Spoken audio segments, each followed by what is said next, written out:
Hey guys, what's going on? This is Pants Art Dragon, and today we'll be doing a little champion review on JHIN and how I feel about him.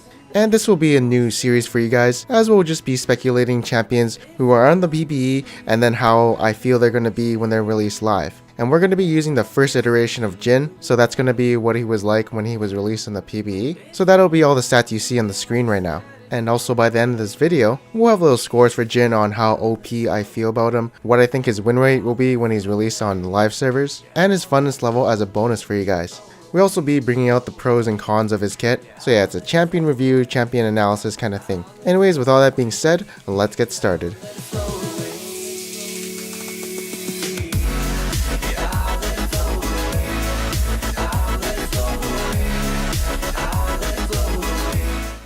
Alright, so there's going to be a lot of things I think are strong about JHIN, and one of those things is that he has superb wave clear. So let's see, he's got his Q, does about 300 to 500 damage. Then he's got his W, it goes through minions and it stops the first champion.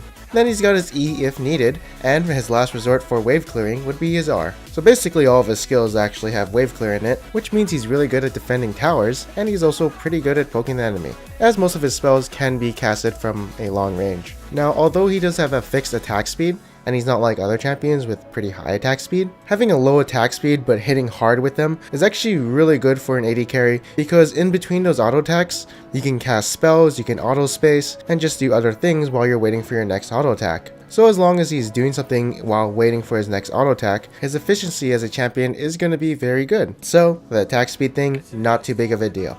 The next thing on the list is that he offers great support from a long range. Okay, so let's say your teammate is in a fight with someone. JHIN starts roaming down, and then he has a mark on an enemy. So all he has to do is press W, and he can root the enemy. The root is 1.75 seconds, so in that time, he's probably gonna die. If he's not dead, well then JHIN can use his ultimate and start sniping the guy, along with slowing them, so his teammates can catch up and, finish him off. So JHIN is definitely a champion who offers a lot of map presence. The next thing on the list is his traps are basically like Teemo's. Of course, the only problem is his traps can be walked out of, but if you press your W, you can root them, and the damage actually is as much as, well, Teemo's mushrooms. And if the enemy is a squishy who walked on that, you can probably finish him off with like 2 or 3 shots from your ultimate, since the E has an incredible AD ratio, and it is pretty good feeling for you if enemy tanks or whoever is trying to get on you. So if you're trying to siege a tower, lay them down defensively, and it's going to be pretty hard for an enemy to get to you. So having a mini Teemo's ultimate on one of his basic abilities is actually, pretty good in my opinion. And next up, his AD ratios are huge. His full combo minimum is 3.75. And having attack speed and critical strikes to multiply his AD and getting like 700 to 1000 AD, late game, that's pretty OP. And it's not bonus AD, it's actually total AD. So it's pretty strong in that sense. Of course, the base damage of his skills are somewhat low, so he does rely somewhat on items to get some damage. But the thing is, he doesn't really need items to be useful. His kit offers a lot of CC. We get a 1.75 second root, a 2 second slow, plus a 3 second slow coming from our ultimate if you hit all 4 shots. So you're still going to be useful even if you're behind. And I did say you need items to deal damage, but you don't need items to deal your crowd control. Next up is going to be his insane movement speed steroid. So around having like full build and 100% crit, my passive was actually giving me 57% more movement speed every time I crit. So if I have like 100% crit, I'm always going to be walking around teamfights with like plus 57 movement speed. So you're extremely hard to catch if the enemy isn't an assassin. And yeah, you got great peel with your passive plus your E. So as long as they aren't someone like Talon, then you can probably kite around the teamfights easily. Next up, your AD can go over 700 plus.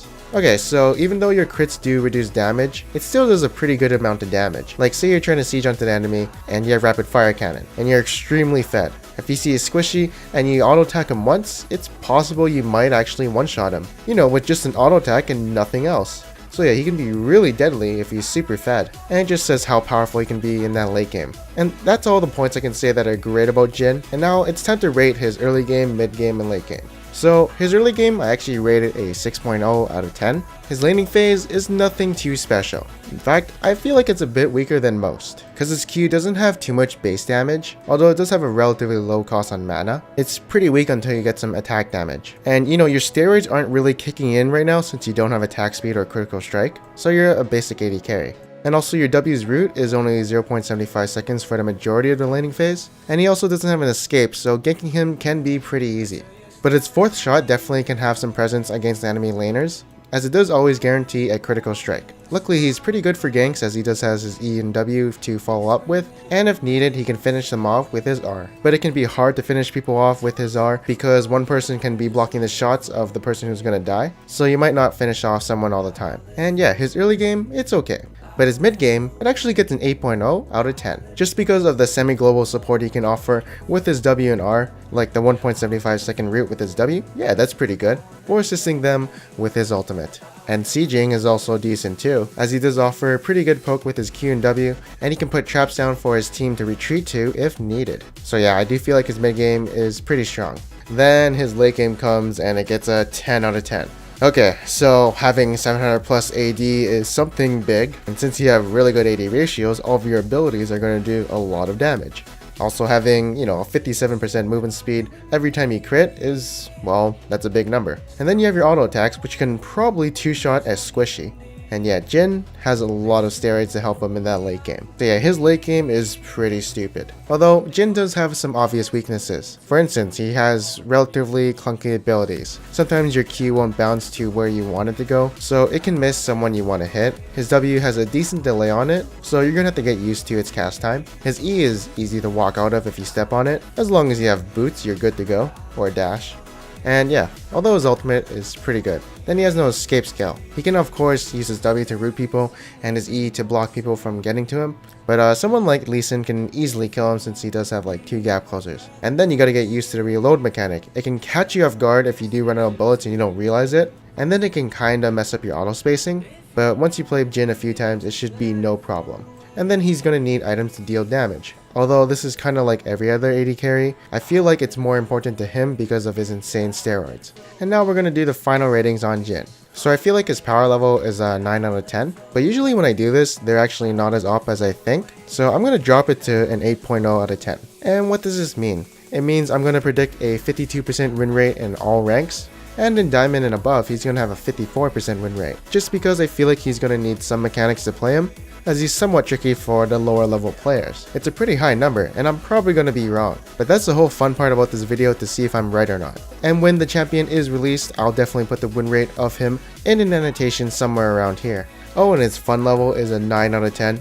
Like, using his ultimate, you feel like an American sniper. You feel awesome when you kill somebody, and especially on the last bullet, because you're like, oh, that guy got fucking wrecked. And of course the reload mechanic is something new, so I do like those kind of things. And yeah, in my opinion, he's a really good design champion. Or I just find him really fun because I do believe he's OP. Anyways, if you did like this video, make sure to leave a like and subscribe if you want to see more future videos like this. And thank you guys for watching this video. I am Panzer Dragon, and I'll see you guys next time.